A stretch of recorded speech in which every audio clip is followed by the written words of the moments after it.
Hi, I'm Lucinda Green.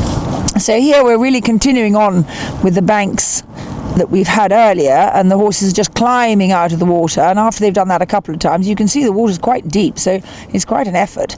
The riders are doing really well. They're not meant to be throwing their weight around. They just sit there plugged in to the saddle. They're not trying to get themselves forward or backwards or any which way. They just sit there, and after a couple of times out they're turning around and they're popping back down. And really at this point the horse should be so happy with, he's been up the step a couple of times, he should be so happy with the water that he'll step down into it.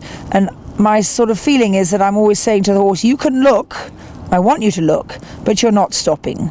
And occasionally it goes the other way and they plunge in and they go too fast, and then they don't actually give themselves time to read the situation and learn to fall in love with the step into water.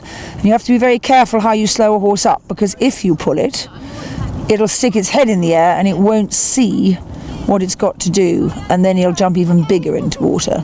So you have to be very sensible and understand what you're trying to do. You're trying to get the horse to take time to look, not to hurry, but certainly not to stop.